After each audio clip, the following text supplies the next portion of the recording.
چھپکلی کو آپ نے فرمایا مار دیا کرو،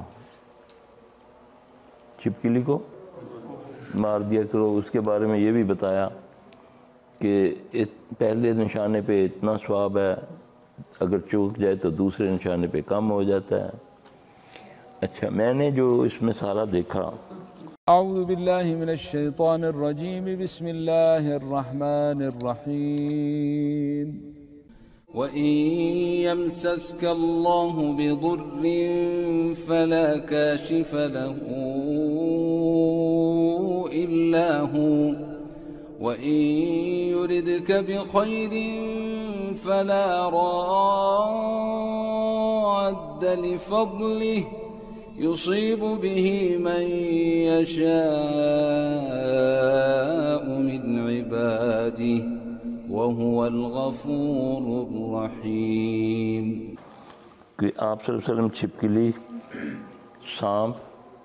سانپ بچھو، کالا کتا جس کے آنکھوں پہ 2 سفید نشان ہوں،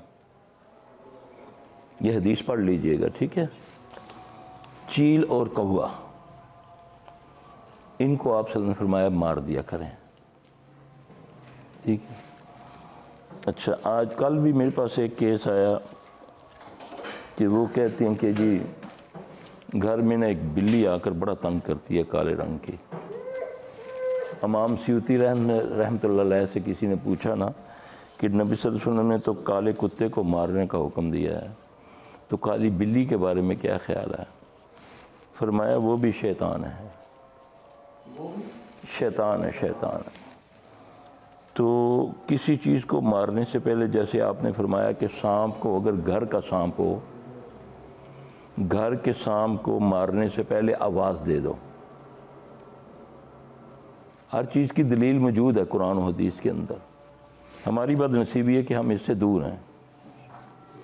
ہم گورے کی باتوں کو تو بڑا آگے لے، فلاں گورے نے یہ بتایا فلاں بیماری کے متعلق، فلاں نے یہ کالم لکھا، فلاں نے یہ ایک مکالمہ لکھا، زبردست ہے یار، دن مناتے ہیں، یہ فلاں ڈے ہے، فلاں ڈے ہے۔ تو ہماری بد نصیبی ہے کہ ہم نے نبی علیہ السلام صلی اللہ علیہ وسلم کو مانا تو ضرور ہے، ان کی مانی نہیں ہے۔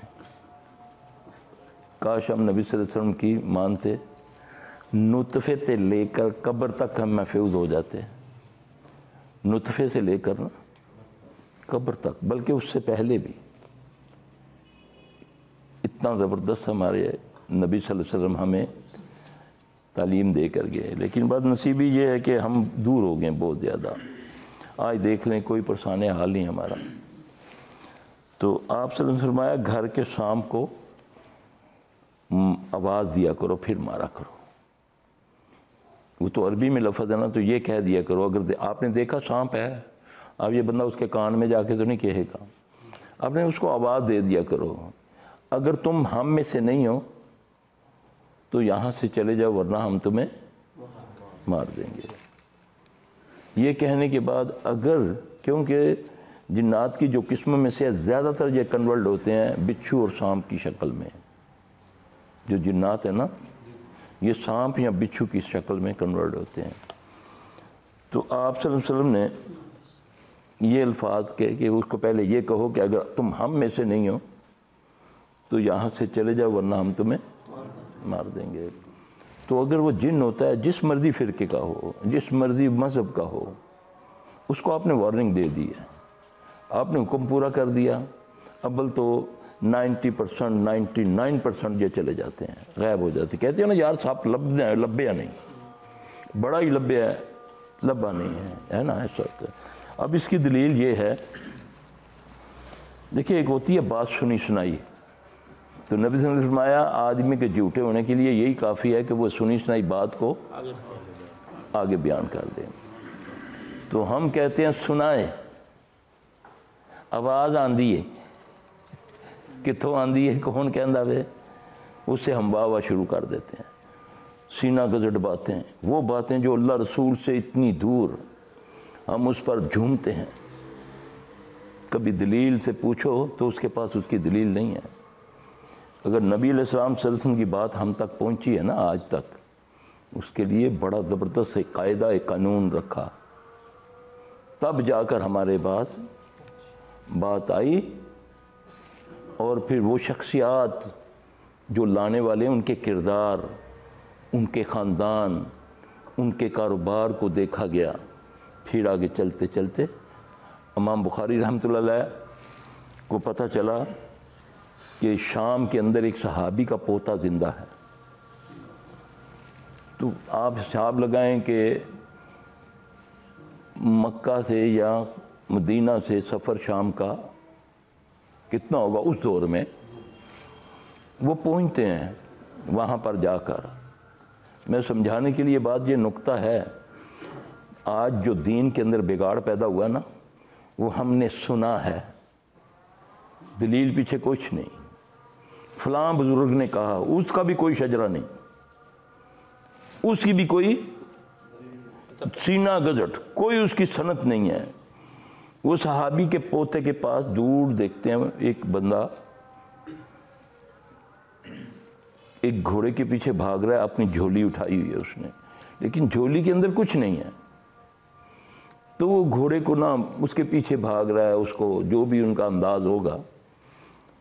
امام بخاری رحمۃ اللہ فرماتے ہیں کہ مجھے پتہ چلا کہ یہ اپنا اس بندے سے پتہ چل سکتا ہے اس کے بندے کا، تو وہ وہی تھا۔ میں نے اس کو روکا، میں نے تصدیق کے لیے اس سے پوچھا، تو اس نے بولا ہاں میں فلاں بن فلاں ہوں۔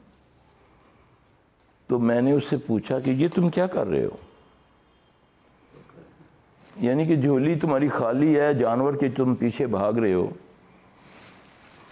اس نے بولا یہ قابو نہیں آ رہا، تو میں اس کو ذرا دھوکہ دے رہا ہوں کہ دانہ میری جھولی میں رک جائے۔ ہاں جی، تو انہوں نے فرمایا کہ تیری بات سچی ہو ہی نہیں سکتی، تو جانور کو دھوکہ دے رہا ہے۔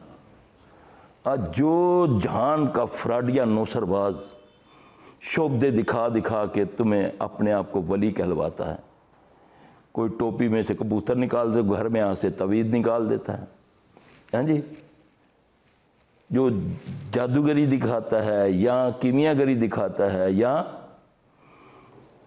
شعبدہ دکھاتا ہے، یہ ولایت کا ہمارے نزدیک ہے۔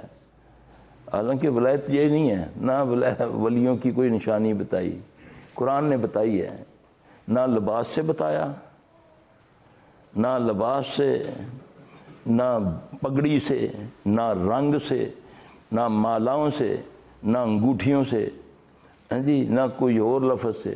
اللہ نے جو بتائی وہ نشانی ولی کی، وہ قرآن میں موجود ہیں۔ اب یہ بتائیں کہ جتنی دین میں ہم نے سینہ گدڑ باتیں کی ہوئی ہیں، اگر ہم دین کو پڑھیں یا سمجھیں قرآن و حدیث کو، کتنی بڑی لالچ دی رسول اللہ صلی اللہ علیہ وسلم نے کہ ایک قرآن کی آیت جو سمجھ کے پڑھتا ہے اس کو 700 نوافل کا ثواب ہے۔ اللہ کی قسم صحیح حدیث ہے۔ کتنے نفلوں کا ثواب ہے؟ سمجھ کے پڑھو۔ ہر بندے کی اپنی زبان ہے نا، قرآن تو عربی میں اترا نا، اس کا مطلب اس کو سمجھو۔ سمجھنے کی ترغیب دی، لالچ دی، اور پھر حکم قرآن میں وَلَقَدْ يَسَّرْنَا الْقُرْآنَ لِلذِّكْرِ فَهَلْ مِن مُدَّكِرٍ، ہم نے اس قرآن کو آسان کر دیا، ہے کوئی اس کو سمجھنے والا؟ یہ اللہ کہہ رہا ہے نا۔ تو میں کہتا ہوں تمہیں سمجھ نہیں آئے گی، اس کے لیے تو بڑی عمر چاہیے، اس کے لیے تو 18 علوم چاہیے، اس کے لیے تو 14 علوم چاہیے، ہے جی۔ بھیجنے والا کہہ رہا ہے کہ آسان کر دیا، ہے کوئی، تو نہیں، کوئی کافر جو بھی اس کو سمجھے گا میں اس کو سمجھاؤں گا۔ ایک جرمن سائنسدان، نام میرے ذہن سے نکل گیا ہے، وہ لکھتا ہے کہ میں نے مسلمان کیسے ہوئے، مجھے بہت نفرت تھی مسلمانوں سے، قرآن سے تو میں بہت زیادہ الرجی۔ آج بھی دیکھ لیں نا لوگ کیا کیا کرتے ہیں۔ کسی جگہ ایئرپورٹ پہ ہم اپنی فلائٹ کا انتظار کر رہے تھے، میرے ساتھ ایک نوجوان مسلمان بیٹھا، پاکٹ سائز کا قرآن وہ نکال کے اس کو پڑھ رہا تھا۔ تو اخلاقی طور پہ وہ اندر سے جو مرضی ہوں لیکن باہر سے بڑا زبردست مظاہرہ کرتے ہیں۔